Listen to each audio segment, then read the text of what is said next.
It's 2-0 to Arsenal at the Emirates as Jose Mourinho goes down for the first time to Arsene Wenger in the Premier League. Let's check in with Duncan Castles for an immediate response. Leave Jose. me alone! Please! Anyone who has a problem with him, you deal with me. Because he's not well right now.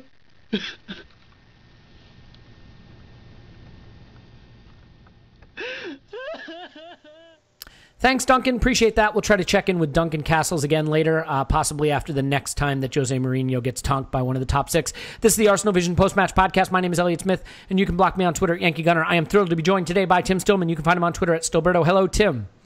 Hello there. Hello there indeed. And Paul, pausing in my pants. He's here. Hello, Paul. Woohoo! I've just been to the dentist, so half my mouth is numb. So literally, there you go, literally and figuratively. So I'll do my best. You're going to be ever the wordsmith, as usual. And Clive wanted me to let you know that he was too hurt by nasty things said about him in the comments section of our reviews. He has abandoned the podcast. So we've got a lot to get to. It was a 2-0 win over Jose Mourinho's United. They came to park the bus. The bus became dislodged when Granit Xhaka hysterically pinged one off the ass of Ander Herrera. Danny Welbeck made the point safe. Always loved Danny Welbeck scoring against United and celebrating scoring against United. All in all, great day and quite the season for Arsene Wenger to notch his first victory ever against Jose Mourinho in the Premier League. Tim, let's start with you. And I think this has kind of settled into being the lineup that most of us probably think is the best one. Would you say in the back three setup, I guess absent possibly Nacho being left wing back, but it didn't appear we had any alternatives. Would you say, given the options, this would have been the way you wanted him to put the team out? Yeah, pretty much. I still have hold a little candle for the idea of pushing Ramsey up a little bit next to Ozil behind Alexis. But that said, I'm perfectly comfortable with Danny Welbeck there, and obviously he warranted his inclusion with a goal, which is always fun, especially against Man United. So this was pretty much. I wouldn't say what I expected, because somebody asked me what I thought the lineup would be the day before the game, and I said, do you know what? I've given up trying to figure it out. I'm not really sure anything would surprise me at this point. When you play Giroud away at Tottenham. It seems like you can do anything really. So it was pretty much what I wanted to see. I didn't think he'd throw that kind of, let's put Alexis back up front and perhaps push Ramsey into a position he's not played for a little while. I didn't think he'd throw that particular curveball in this game, and he's not going to do it this season now, I'm sure. And actually, as it turned out, Ramsey was certainly in the first half our most threatening attacking presence anyway, and actually that link up between Alexis and Ramsey worked pretty well, I thought, which is why I'm even more enthused to see how it works at even closer quarters. But I think really we were looking at United were going to play pretty much six at the back. You probably need someone like Welbeck in that scenario, who, even though we know what Danny Welbeck's like now, really. Like, even when he's not on the ball very much, which he wasn't in this game, you still feel like his presence does something to help the other players. It stretches the game a little bit. So even if he's not seeing a lot of the ball, you feel like he's still effective somehow, which I think he was just about in this game. Again, not absolutely amazing, but probably did enough. And that, Alexis really coming in off of that flank and Gibbs kind of overlapping him was another combination we saw an awful lot, and was obviously something we worked on, trying to get the wing backs in behind Man United's wing backs, who are Mkhitaryan and Mata, which was interesting. All in all, it is probably what I'd have chosen from the options available. I think, in the coming weeks, I'd perhaps put Mustafi in there, put Monreal back at left wing back. That said, I did think that this was the first time that Rob Holding looked a little bit raw. There were some there was some really good stuff, but there were some errors in there which I don't think we've really seen from him before. And maybe Arsene would point to that and say, "Well, look, that's why I'm not playing him all the time, because I just want to ease him in. But I'm not, like I said, it wasn't the lineup I expected because I didn't really expect one at all. I've stopped thinking about it really, but it's from the available options. It's on balance more or less what I would have done as well. So all congratulations to me, I think. Yeah, congratulations to you. That'll wrap it up, guys. We'll come back after. I think my one defense for Holding, especially with the error that ended in the Rooney chance, if you look at the help to Twanzebe, is that who it was? Twanzebe? Twanzelbub? Twanzebe, yeah. Tweezlebub, whatever, for Man United got. Racist. What? Because I don't know the guy's name. Who did know the guy's name going in? You know what? Twanzebe. It's a very common name in his part of the world. Yes. Well, it may well be, but you have to have heard it once to know it. It's like Murphy. It's just like Murphy. Yes. Now who's Priori. Now who's like racist? Priori. Now I got you. Okay. So moving on from racism for a moment, and only for a moment. I think, if you look at the help he got, I want to defend Holding just in the error that was attributed to him. I think if you watch Koscielny, he really lets Holding down. He's not switched on at all. If he makes a run back, he gives Holding another option, or he blocks Rooney's path to get between the ball and check. And really, by Koscielny just sort of standing there, not switched on at all, he put Holding in a position where that mistake was more available. I'm not saying that he should have done it, but you get my point. And I think something? Sorry, after you, Tim. After I was just going to say the Martial chance as well. If you look at the build up to that, Holding kind of gets sucked out into the fullback position, even though Chamberlain's actually there. But that said, that I'm not having a go at the guy. I just thought this was the first time he looked his age. Yeah, fair enough. Paul, you can have your 2 minutes of airtime now. Yeah, what were you going to say? Yeah.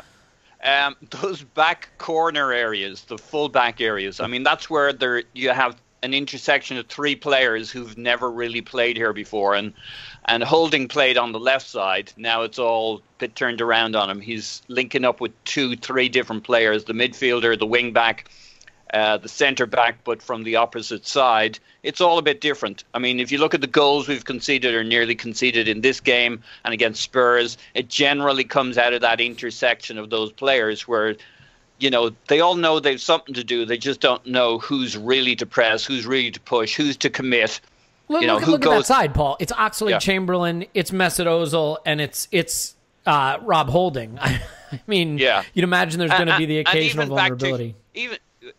Those automatisms we talk about, he says, even for Koscielny, it's just that bit different to playing with the two at the back and who's responsible for what. And those are small differences. Yeah. I mean, Koscielny isn't lazy. He doesn't switch off. And yet, I agree with you. He looked like a guy who on that particular play wasn't tuned in. Well, why would that be?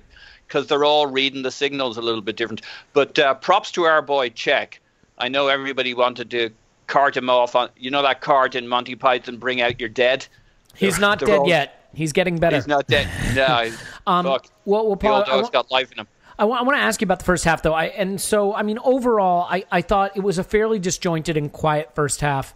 If you just sort of read through the Twitter timeline, it's easy after you win to let the narrative start to shift. But I do want to just address what I thought was one frustrating element of the first half, which was sort of a static performance in general. And I know Mourinho sets the game up to be killed and not be fluid, but there was a period in the first half where Arsenal were kind of content to just swing the ball, from left to right, on the edge of the attacking third, and players weren't showing for each other, and there weren't a lot of runs.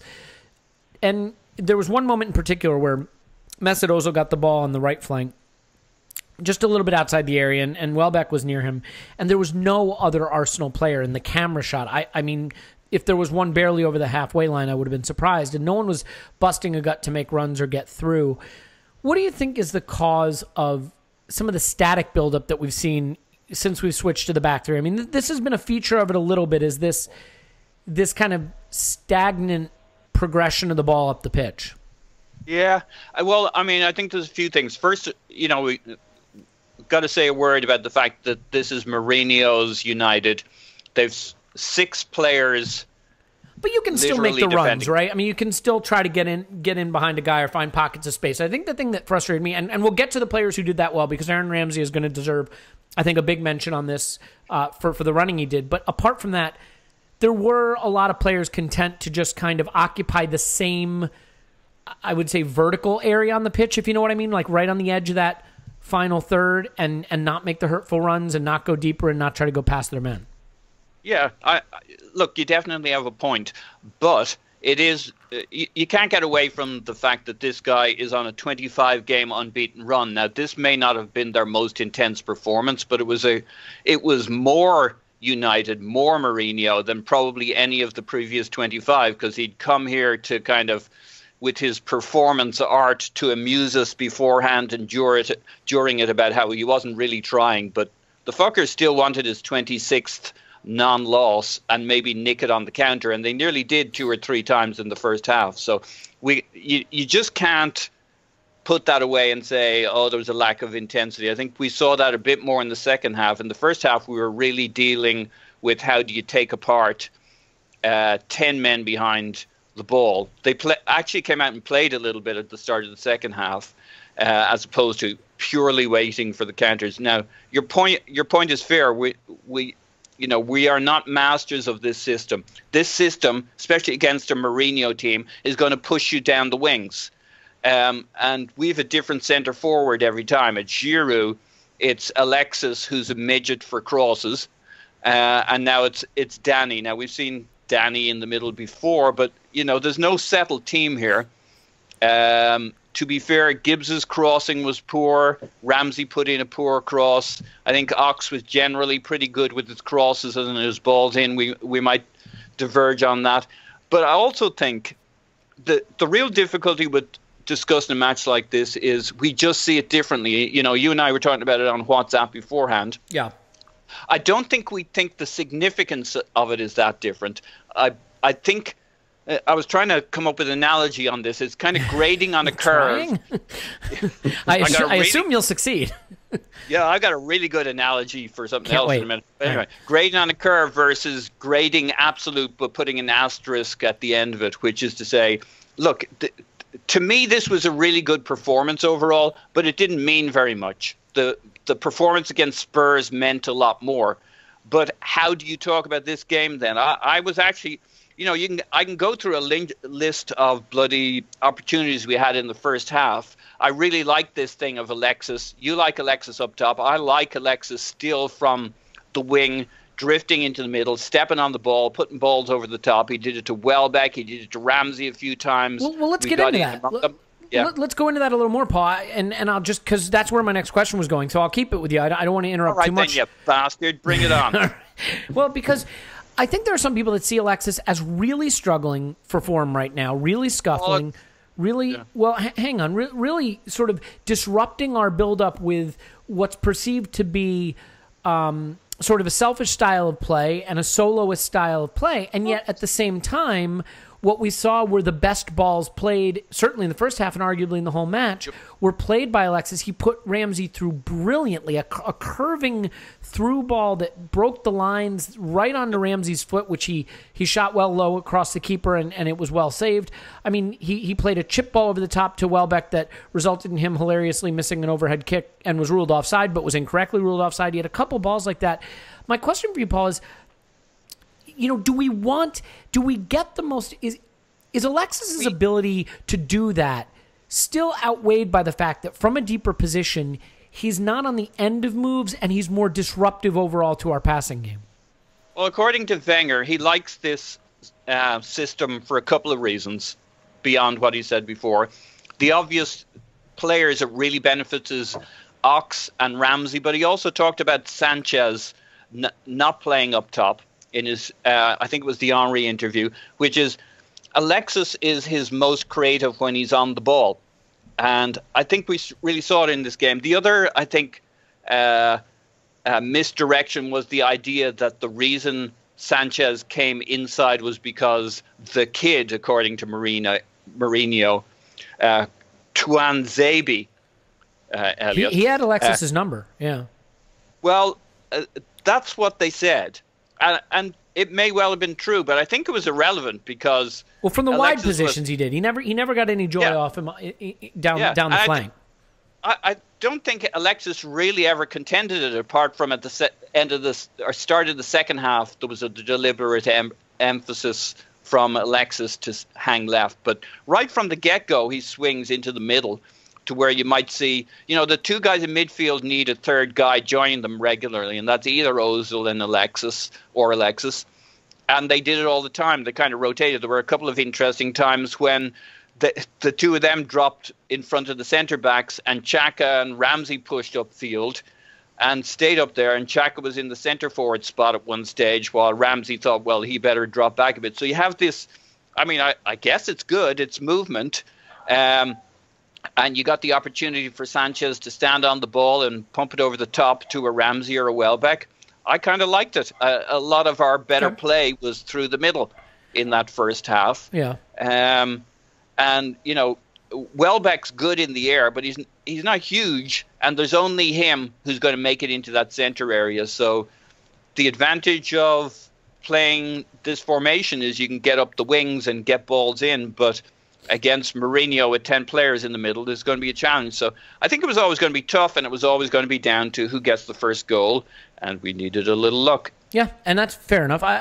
Tim, I want to stay on Alexis for a minute. I know you have a lot of time for players who try that something special, who don't just settle for what's easy, and I think we really need that spark of genius. But I'll put the same question to you. Do we get more from Alexis, and are we able to play our fluid passing style more when he's the one trying to get on the end of the moves, as opposed to coming in deeper and central and carrying the ball a long time and trying to provide? I think generally, yes, we get more out of him when he's slightly more central. I don't think we necessarily did in this game, we necessarily would have in this game. Adrian Clark did a very, very good piece in this on his breakdown, basically saying that Alexis was one of the tactical keys to the game precisely because he followed instruction brilliantly, which are not things he's been accused of very often in recent weeks. But he was highlighting the amount of times Alexis was coming short and coming inside. And actually Ozil was doing that as well, because basically they knew that both the fullbacks would stick to them and follow them inside. And that enabled us to really, really use the wing-backs. And then the point Adrian was making, so I'm not claiming credit for this, it's his point really, but he was saying then what that also did was Alexis had the Man United right-back, forgive me, I can't remember his name. Tuanzebe. Tuanzebe. There we go. Strong dose of racism on this podcast. It's just unbelievable. Bastards. But he was basically saying that he knew that what's his face. To be fair, there was a white guy who came on later, and I don't know his name either. But he knew that. Yeah, sorry. But he knew that Tuanzebe would stick to him, so he was coming inside, he was coming short. Basically, he was pulling him out of the fullback area, and then that left either Mkhitaryan on one side or Juan Mata on the other. That basically made them the fullbacks, and we put Chamberlain and Gibbs on Mkhitaryan and Mata, and basically Ozil and Alexis just kept coming inside and taking their fullbacks, Darmian and Tuanzebe. So someone should just record that and dub it over my voice every time. No, this is going good. We're getting it. We're getting the name. And Tuanzebe. And but yeah, so he was saying it was a very deliberate tactic, and actually one of the things in this particular system, I didn't like the idea of Alexis out on the left a couple of months ago before we brought this back three in. But now we've got this back three, he's not really on the left anymore. It's because you've already got the width from the wing back. So actually what he does then is he comes 15 yards in field.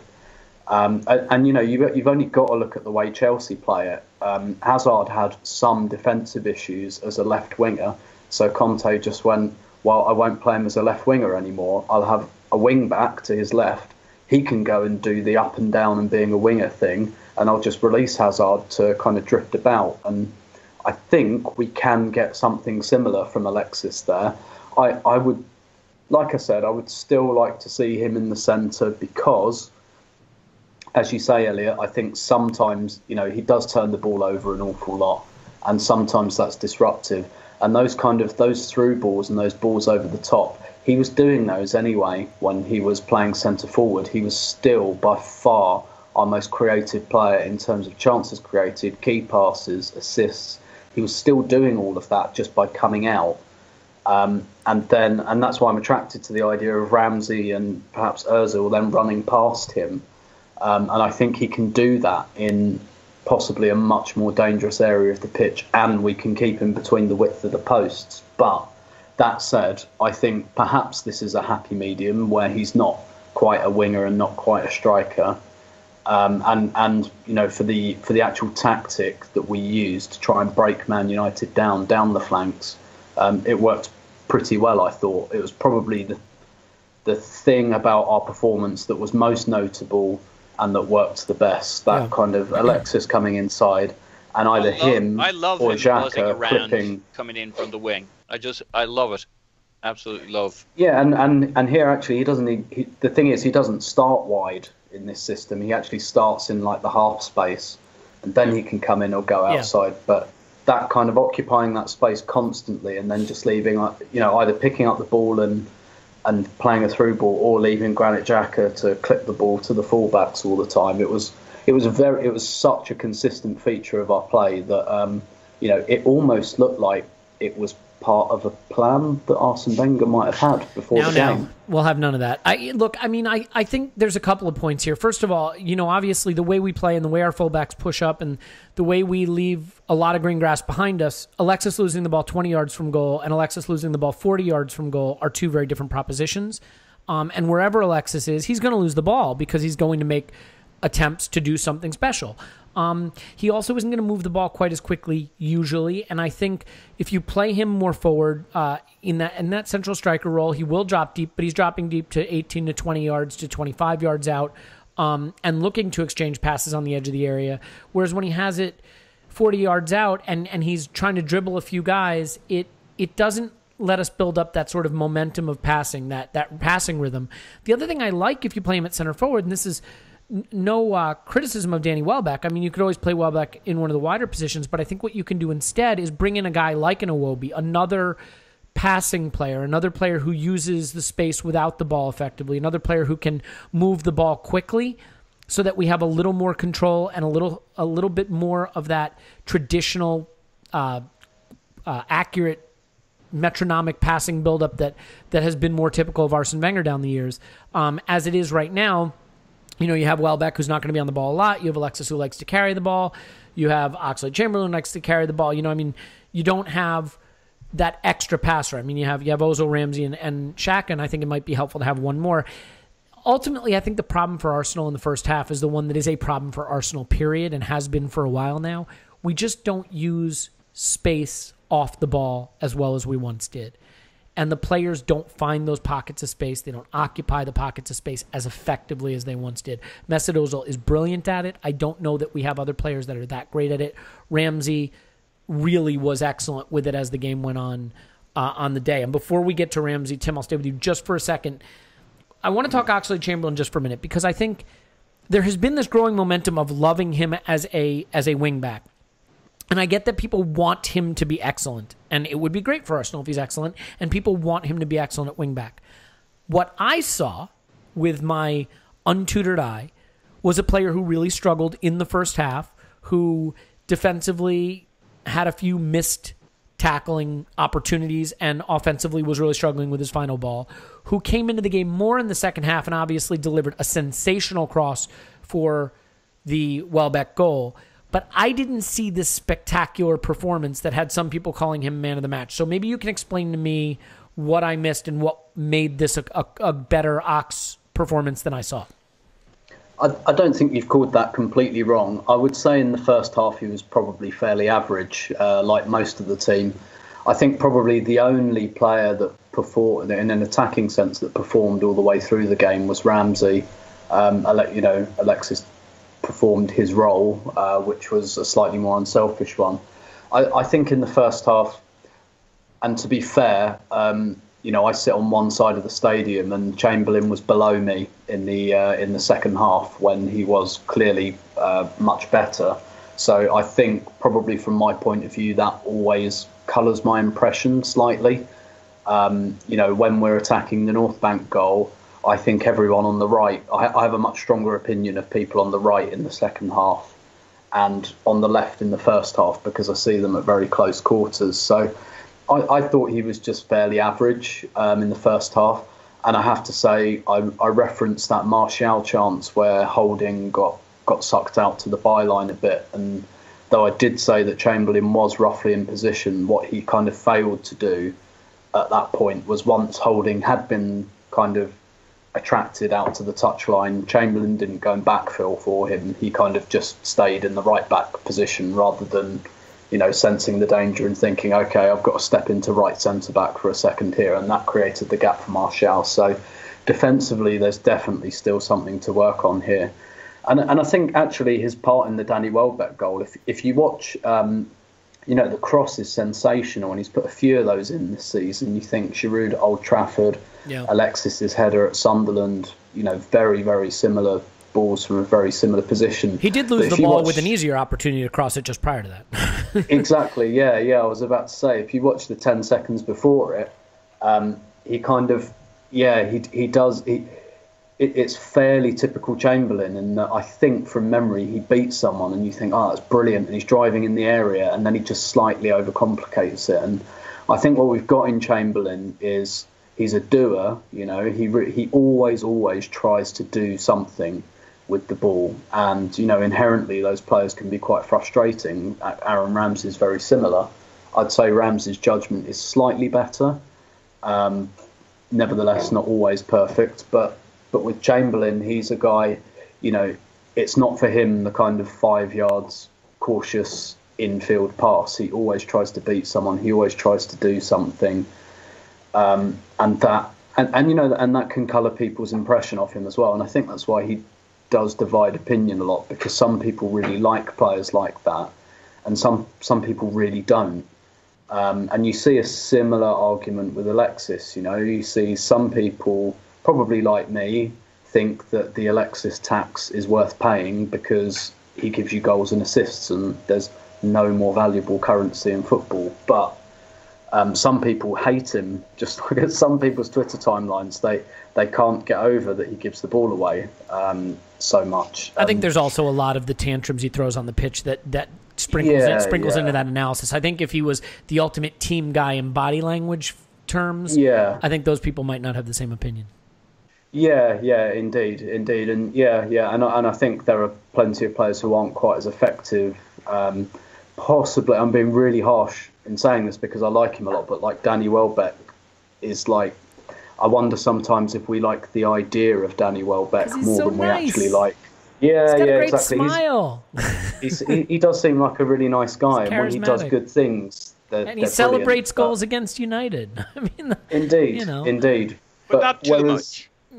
Well, hey, look, let's get to the really good stuff. There's a lot of media stuff. And by the way, I mean, in fairness to Ox, he may not have been flawless, but when you've got Gibbs putting crosses onto the roof of the net every other cross, you're going to look good by comparison. The last thing I'd say for Chamberlain, though, just to finish the point off quickly, one thing he really has developed this season that a lot of players start to get at about the age of 23 is some end product. So even though I'm not convinced he's not as frustrating as he ever was, but at least he's chipping in with some really good assists now, and that kind of alleviates things a little bit. But I still have my doubts as to whether you can have Alexis and Oxlade-Chamberlain in the same team on a regular basis. Well, we won't have that problem next season because they'll both probably not. No. Okay, so Paul, the good stuff, the really good stuff, I think. I mean, in Bizarro world, the really good stuff came from central midfield on the day. Who would have guessed? I thought Xhaka and Ramsey were fantastic. Let's get to Ramsey first. This was quintessential Ramsey. This was classic Ramsey, making those runs, going beyond the attackers and being the deepest in the attacking box, getting forward, giving another option to play a final ball in behind the back four and still having the engine to get back and cover back, and did really pretty much everything you could possibly ask of a central midfielder on the day at both ends of the pitch. This is the kind of performance that when you watch the tape back, you say, all right, that's why you call him a box-to-box midfielder. What made the difference? What was so special about Ramsey this day that we haven't seen for so long? Well, I'm sticking with my theory that Ramsey is a guy who looks bang average and very, very frustrating until he's basically 100% when he comes back from injury. A 90% or an 85% Ramsey is a very frustrating, boring, ordinary player who's trying too many flicks and isn't keeping it simple, blah, blah, blah. So he's an engine player. You're saying without the engine, you don't get what makes him special. Yeah, he doesn't have great speed. He doesn't have great physicality. He doesn't have great skills. He certainly has skills, but he kind of Fenerbahce would beg to differ.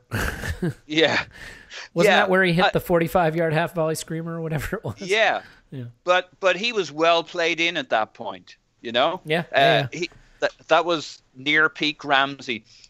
Even in this game, I mean, he had a really good first half, but towards the end, he started playing like, now, okay, it was against a somewhat flagging United who were maybe giving him an extra half a yard from time to time. But, man, he was mincing them, going through them. And you really saw he suddenly looked fast, which he hasn't done for quite some time. You know, we've been worried about players running past him in the midfield and stuff. But when he gets up to peak Ramsey, actually he's pretty good defensively, and he gets around the place and he makes the tackles, and, you know, he's on it. But he's one of those players, you know, Wilshere is the worst. He needs 9-10 games back where he starts and basically plays the best part of 90 minutes before he reminds you why you once thought he was a top talent. Ramsey needs 5-6 starts.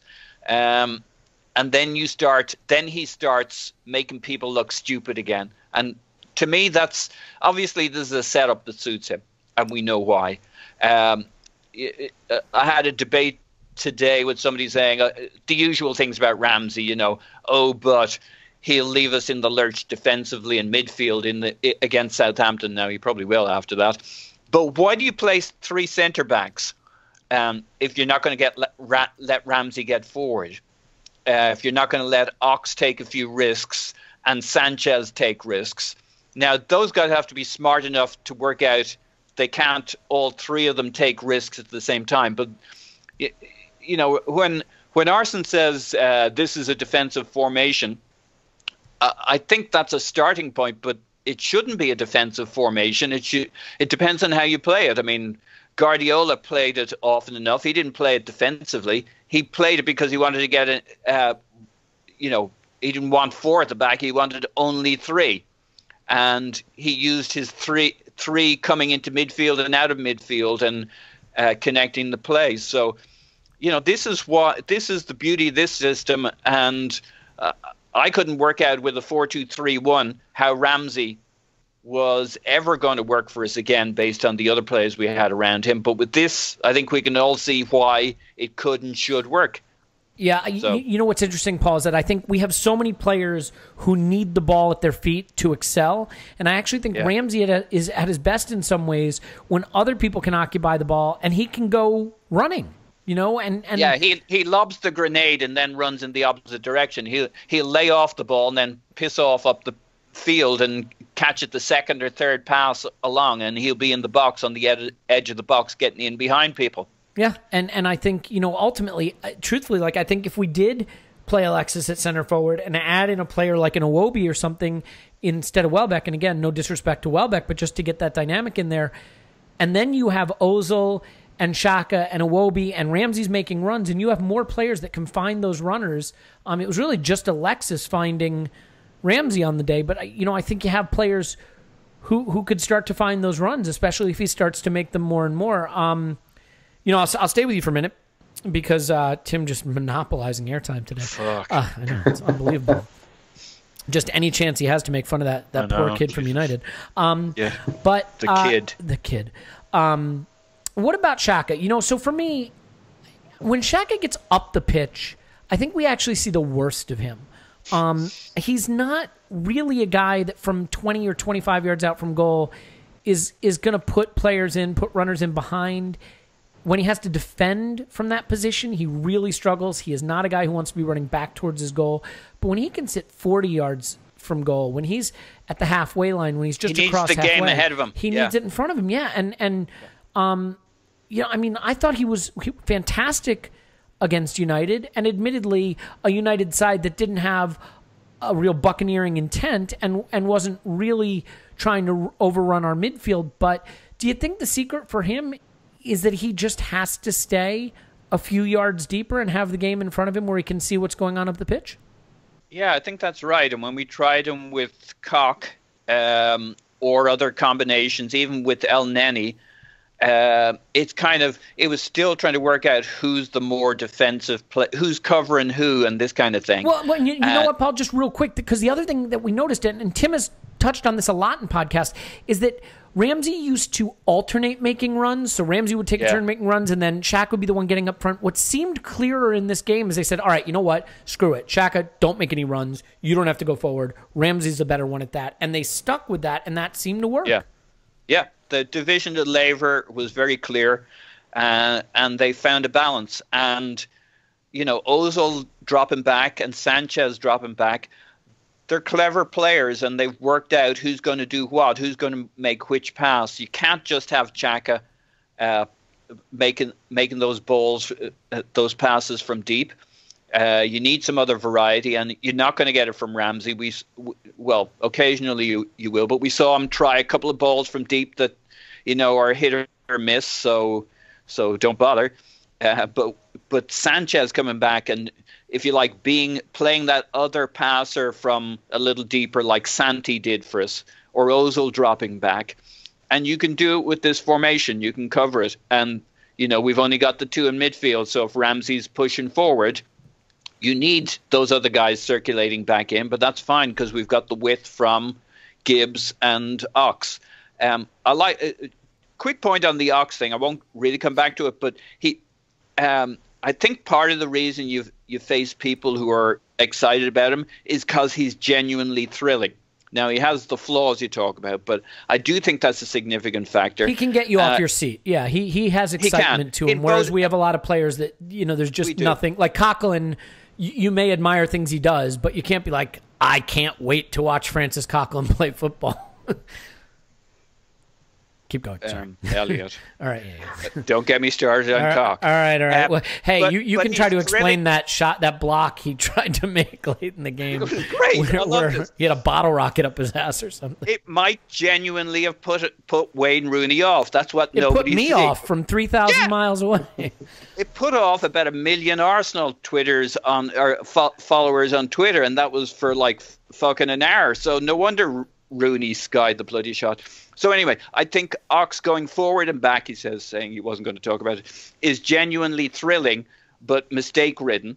But hey, that's why you have three at the back, and if we were better at three at the back, it would be less of an exposure. And it's why I like Gibbs, even though he didn't particularly have the world's most wonderful game in terms of end product. I think it works with what we've then got in the midfield. It just kind of works. We just, for a team that's only discovered this system, we ought not to be too harsh on ourselves. But on the other hand, we don't really know what we've got because it was to me, I like this performance maybe better than both of you.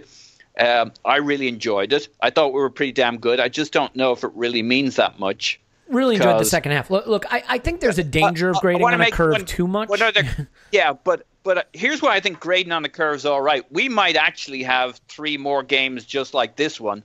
They're not necessarily easy to win, because you're against teams that aren't necessarily going to come at you. As Tim said earlier today, they're kind of on the beach, but they still don't want to be embarrassed or lose.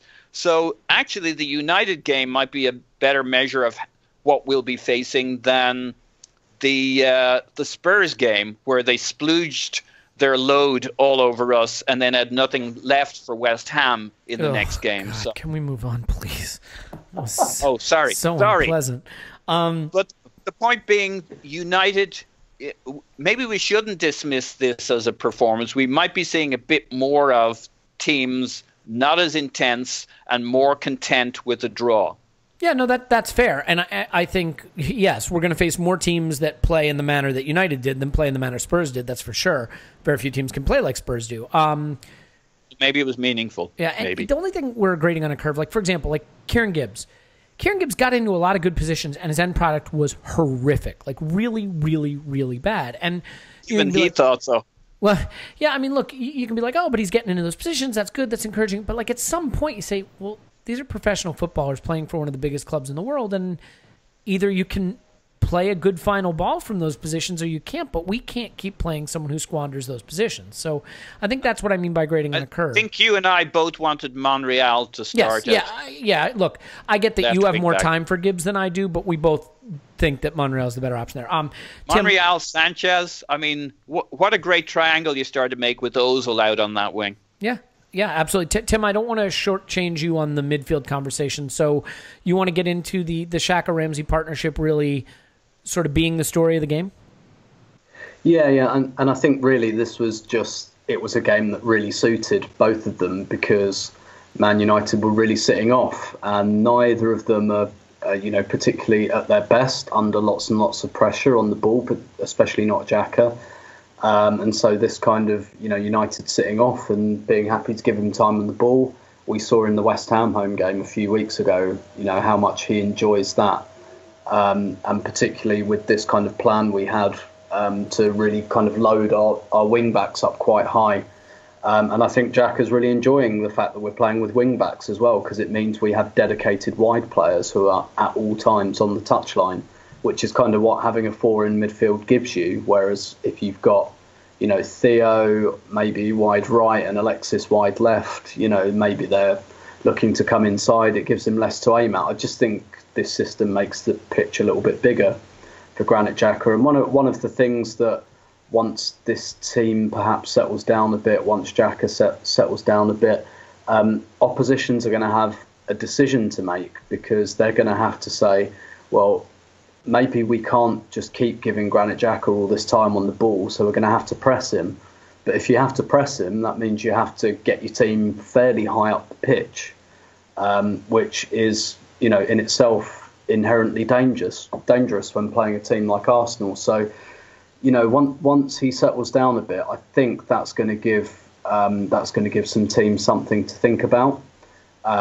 Particularly if, as you said earlier, we can add a couple of players who perhaps move the ball a bit more quickly. Players like that we've really missed, like Cazorla, like Wilshere, like Thomas Rosicky, who I think we really, really miss. Actually, I think Thomas Rosicky in this team at the moment would go some way to rescuing it, to be honest, because he's just exactly the sort of player that knits things together. And for Ramsey as well, it kind of meant, because United weren't very ambitious, it meant he could get forward. Because Alexis was playing in a kind of inside left role and Ozil was playing like in an inside right role, he's got two guys there who are more than happy to give him the ball. There's a centre forward in Welbeck who's looking to make runs and occupy centre halves and stretch them. Also, both of United's centre halves have just come back from long injuries and were both kind of thrown in. And I think that showed, even though I don't think either of them are marvellous.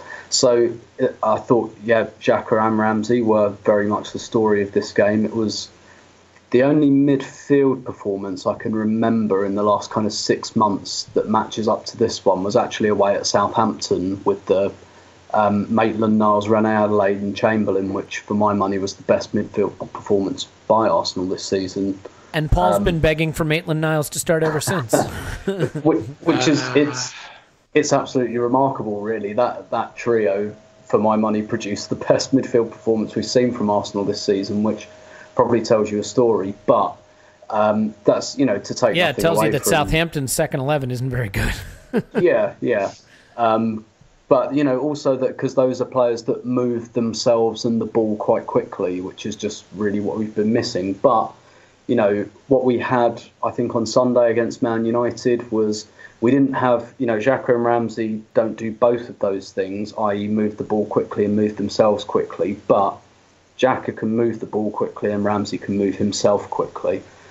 So it's not perfectly symbiotic, but it's an improvement, albeit from a very low bar from Arsenal's midfield this season. But basically, I think there is a bit of promise in that midfield duo for certain games, and this was one of those games. Yeah, absolutely. And one thing I want to clarify, look, I know I said overall that I think Xhaka played a little deeper and is better a little deeper. I realize he scored the goal from stepping up and having a pop. But I mean, in general, I think he was just that step further back where he's a little more comfortable. And to be fair, United didn't really contest the midfield the way some teams have, where I think, especially without a partner that he can exchange passes with, it becomes really problematic. Tim, stay with you for a second. You want to have a quick word on the difference in having Danny Welbeck up front instead of Olivier Giroud?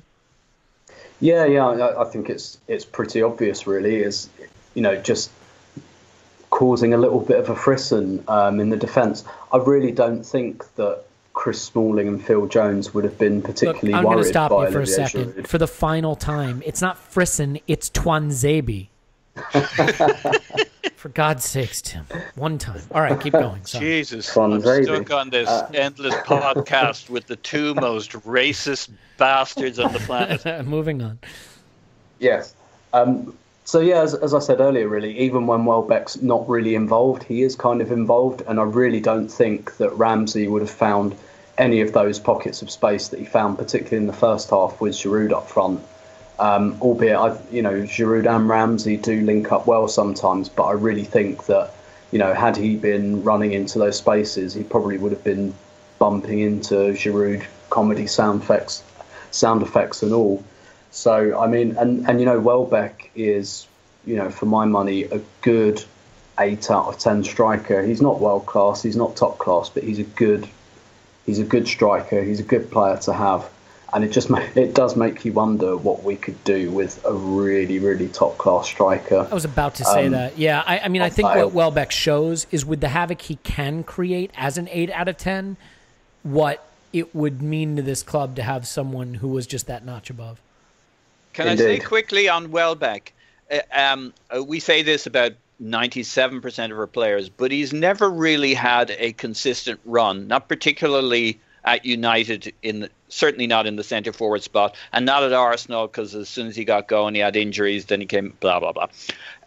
He has almost scored a number of just world-class goals, and I think if we dig into our memories, you can remember them. Chips that just went past,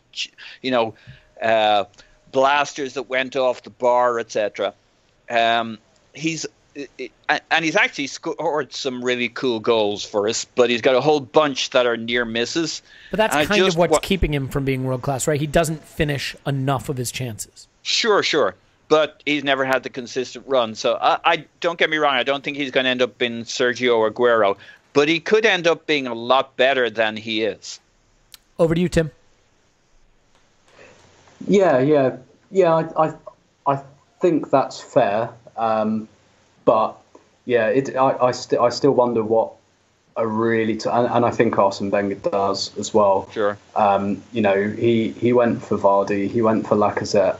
He's still looking, and ended up settling on Lucas Perez. Really, he's still looking for that guy. I think, and I think possibly more than anyone else. I happen to think another wide playmaker is probably the most urgent gap in our squad and has been for a few years. I don't think Arsene thinks that. I think Arsene is after that 9 out of 10 striker. Alvaro Morata, maybe?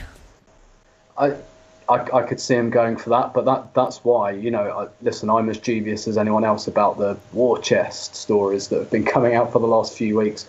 But I kind of believe the one that says that Arsene Wenger would throw everything at Mbappe and promise him the world and make him his wife and build him a house and whatnot. I tend to believe that. I do think he would be willing to do that if he had a cat in hell's chance of getting him. I think his eyes probably. I think he probably goes to bed at night dreaming about that, and for very good reason. But it's probably pie in the sky anyway. But I think he is really. I think he'd love to have Welbeck as a good option, someone who can play in both the wide positions, can do a good job against anyone that you wouldn't worry about putting in, but I still think he wants that 21 carat mobile striker. The problem is, I think we may be in a world now financially where the only way we're going to have a striker of absolute top pedigree and quality is the way Liverpool wound up with Suarez, getting him the move before the big move, if you follow me. Yeah. And I think a big part of the issue is not just the money and the game and the players, it's the agents. Somebody like Mbappe will end up with a super agent. That's who the fuck you're negotiating with. So, 15, 20 years ago, Arsene might have been able to go all French all over his ass. That one's for you, Elliot. But now it's Arsenal. We already had a salad tossing thing on the last podcast. Like, do we really need a French kissing asses again? 2 consecutive podcasts? No, we don't. But now you're dealing with some Mbappe kid who Arsene could have persuaded a long time ago, but you're dealing with some fucking super agent who's all about the move, the big move, the power move, blah, blah, blah. And it's just become so hard to get, harder than it ever was for Arsene to get a player like that. Let's get off of transfers because nobody likes to hear about that, and that'll prevent us from getting any downloads because transfers are like the least interesting part of football and nobody cares about it. Let's talk the result itself for a minute. So it is Arsene Wenger's first win over Jose Mourinho in the Premier League, and that is monumental. And yet, I wasn't punching the air with joy when it ended. I didn't have that euphoric feeling that I do when we win a big game, as rare as that is. There was something missing, and I think for me, it was the sense that this is all a bit meaningless, that United are not contending for anything, that we are not contending for anything, and that we are indeed not contending for top 4. And so the result becomes a footnote, aside from just Arsene getting one over on Jose. Paul, did you have the same sort of flat reaction to it, or did you find significance in it? I thought it had its own quality about it. I know it would have been wonderful if this had been a crunch game and we'd seen Jose spitting blood, crying in his beer. But we knew that was not to be. I mean, I enjoyed the fuck out of it because it starts off with Jose's performance art, standing in the fucking tunnel, leaning against a wall, sitting on the bench beforehand, making that man can communicate so much emotion, so many different shades of emotion with his looks. I mean, you could read what he meant, which is, I kind of want to win this, but it doesn't really mean anything. But I want you to understand that I know that you know. And it's like, fuck me. And then the shit afterwards, where just one question in a presser sets him off with like 6 or 7 zingers. I still got a tremendous amount of pleasure from it.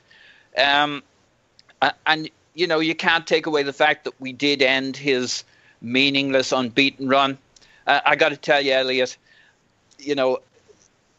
not since Anna Ivanovic managed to get out of her relationship with Igor Goretzky, the 79-year-old fishmonger from Minsk, who had married her in arranged marriage and had been making love to her every night for 25 nights, was somebody so thrilled to get a passionless, meaningless probing over and done with. So what is it? Chekhov? Is that Dostoevsky? Who is it? Lolita? I don't know. That is actually Woody Allen, Love and Death. Oh, fantastic. Thanks for that, Paul. Appreciate it. Yeah. It's funny because the first half I mentioned that I thought it was flat, and it reminded me of another Manchester United game. Do you guys remember after we had taken those drubbings, the 5-1, whatever it was, at Liverpool and the 6-0 to Chelsea, and then we played United, and it was a really joyless affair that ended in a dull draw, and I think Arsenal had just been shell-shocked. I thought there was some of that to start this game following the way we had been battered by Spurs. And maybe for me the emotion was similar in that what had happened at White Hart Lane had been so soul-destroying that it was difficult to get back up off the mat after that. But Tim, I know you feel a little bit differently, and you think that there is still a pulse in the patient of top four. I mean, look, we're not going to get past City. We can get past United by winning our games. It's Liverpool, really, and they have West Ham away and Borough at home. Did you feel more exhilaration at full time? I wouldn't say exhilaration. I think, your comments are well observed. Even in the stadium, it was all a bit, the kind of even the fuck off Mourinho chant that went up on 89 minutes when people were pretty comfortable didn't have the same vigour as usual, and still lots of people left early. So, for me, it was good to get the monkey off the back, but I'm thinking more, well, perhaps when we play them next season and it's a bit more meaningful, assuming Arsene Wenger's still here, of course, which I am. I'm thinking more, a bit like when we beat Chelsea in the Community Shield, I'm thinking, well, yeah, this is good, and I enjoyed it, and I think we deserve to win, and whatnot. And I think it obviously really hurts Mourinho, you can see, because of his entirely predictable childish press conference afterwards. But for me, I'm thinking, well, maybe when we come to play them next season and it is a bit more meaningful, then maybe, any psychological block we had has gone. With regards to the top four, I do. I still think it's on. I'm not saying I think we'll do it, but I've watched the last couple of Liverpool games, and I think they've looked really, really nervous. And they got their goal against West Brom away, and they shut up shop and took the 1-0. They really didn't do much at Watford, but they got that wonder goal, and again they shut up shop and took 1-0. And they've been trying to do that, and that tells me that that's a team that's a little bit tired. Yeah. Especially given the style that Klopp demands. They've lost Mane, who I think is their most important player, and I think they know it, and they know that without Mane they can't play this really swashbuckling stuff, and they're a little bit stuck for ideas, and I think they're a bit nervous because they've been out of the cups for a long time, and so top four has been their everything since about February.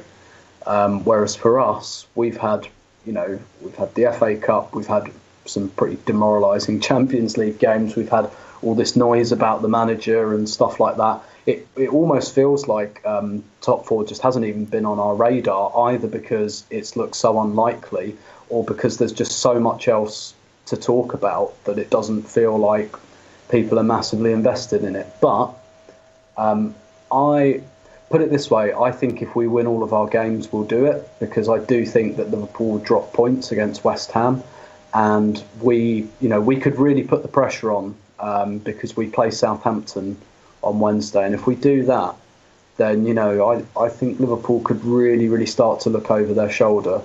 I think we've seen too many false dawns of late for me to say that that's definitely what we're going to do. But Southampton and Stoke away are two really tough fixtures, and I'm still expecting them to be tough. But I think this is, if you're going to play them any time, now's as good a time as any, because they're both mid-table, kind of on the beach. I'm expecting, I think Paul's comments were very well observed about they won't maybe not be as intense as usual, but they'll be stubborn and they'll be defensive. Yeah. And for those reasons, I think they'll be tough. And particularly at Stoke, maybe there's a psychological barrier to hurdle there as well. But like I say, if we're going to play those games, now is the time to play them. And then you're looking at Sunderland at home, and we might have Everton on the last day, and Everton might take the view that they'd rather Liverpool weren't in the Champions League. And I've seen the last couple of Everton games, and they already look like they're on the beach, quite frankly. So you never know. I still don't think it's going to happen, but I think it's on. And at this stage, I wouldn't be massively shocked. I would have been a week ago after the Spurs game, but at this point, seeing Liverpool drop those points and us having this victory, I wouldn't be as surprised, no. Yeah. What's going to be hilarious is that we are going to lose every single one of our remaining games, rendering that analysis totally moot. No, I mean, look, we have ridden our luck quite a bit over this run of staying in the Champions League, run of top four finishes, and eventually your luck runs out.